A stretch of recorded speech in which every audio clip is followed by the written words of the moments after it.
आज की इस वीडियो में हम श्रीमद् भागवत पुराण की महात्म्य के बारे में जानेंगे, जिसका वर्णन श्रीमद् भागवत में दिया गया है। श्रीमद् भागवत में श्री भगवान कहते हैं कि श्रीमद् भागवत नामक पुराण का प्रतिदिन श्रद्धायुक्त होकर श्रवण करना चाहिए। यही मेरे संतोष का कारण है।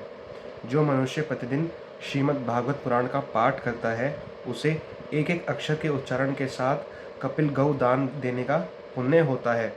जो भी प्रतिदिन भागवत के आधे श्लोक या चौथाई श्लोक का पाठ अथवा श्रवण करता है, उसे 1000 गोदान का फल मिलता है।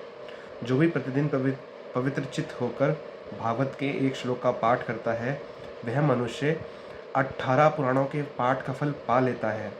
जहाँ नित्य मेरी कथा होती है, वहाँ विष्णु, पार्षद, प्रहलाद आदि विद्यमान रहते हैं। जो मनुष्य सदा मेरे भागवत शास्त्र की पूजा करते हैं, वे कली के अधिकार से अलग हैं। उन पर कली का कोई वश नहीं चलता। जो भी मानव अपने घर में वैष्णव शास्त्र की पूजा करते हैं, वे सब पापों से मुक्त होकर देवताओं द्वारा वंदित होते हैं। जो लोग कलयुग में अपने घर के भीतर प्रतिदिन भागवत शास्त्र की पूजा करते हैं, वे कलयुग से निडर होकर ताल ठोकते और उछलते कूदते हैं। मैं उन पर बहुत प्रसन्न रहता हूँ।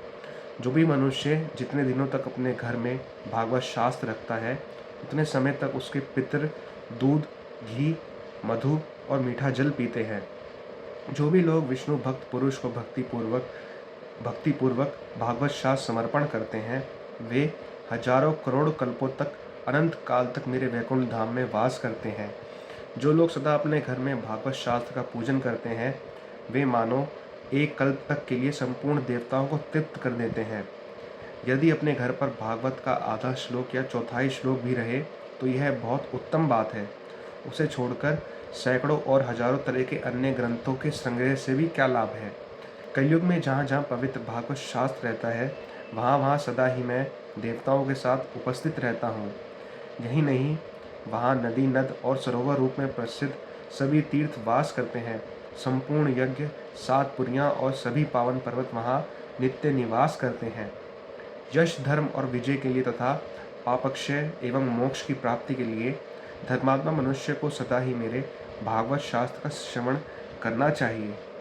यह पावन श्रीमद् भागवत पुराण आयु, आरोग्य और पुष्टि को देने वाला है। इसका पाठ अथवा श्रवण करने से मनुष्य सब पापों से मुक्त हो जाता है। जो भी इस परम उत्तम भागवत को ना तो सुनते हैं और ना सुनकर प्रसन्न ही होते हैं, उनके स्वामी सदा यमराज ही है। वे सदा यमराज के ही वश में रहते हैं। यह मैं सत्य सत्य कह रहा हूँ। जिसके घर में एक श्लोक, आधा श्लोक अथवा श्लोक का एक ही चरण लिखा रहता है, उसके घर में मैं निवास करता हूँ। मनुष्य के लिए संपूर्ण पुण्य आश्रमों की यात्रा या संपूर्ण तीर्थों में स्नान करना भी वैसा पवित्र कार्य नहीं है जैसा श्रीमद् भागवत है। जहाँ जहाँ भागवत की कथा होती है, वहाँ वहाँ मैं उसी प्रकार जाता हूँ जैसे पुत्र वत्सला गौ अपने बछड़े के पीछे पीछे जाती है। जो मेरी कथा कहता है, जो सदा उसे सुनने में लगा रहता है तथा जो मेरी कथा से मन ही मन प्रसन्न होता है, उस मनुष्य का मैं कभी त्याग नहीं करता हूँ। जो श्रीमद् भागवत पुराण को देखकर खड़ा होने और प्रणाम करने आदि के द्वारा उसका सम्मान करता है, उस मनुष्य को देखकर मुझे अनुपम आनंद मिलता है। जो श्रीमद् भागवत को दूर से ही देखकर उसके सम्मुख जाता है, वह एक एक पग पर अश्वमेध यज्ञ के पुण्य को प्राप्त करता है। इसमें तनिक भी संदेह नहीं है। जो मानव खड़े होकर भागवत को प्रणाम करता है, उसे मैं धन, स्त्री, पुत्र और अपनी भक्ति प्रदान करता हूँ। जो लोग महाराजोचित सामग्रियों से युक्त होकर भक्तिपूर्वक श्रीमद् भागवत की कथा सुनते हैं, मैं उनके वशीभूत हो जाता हूँ।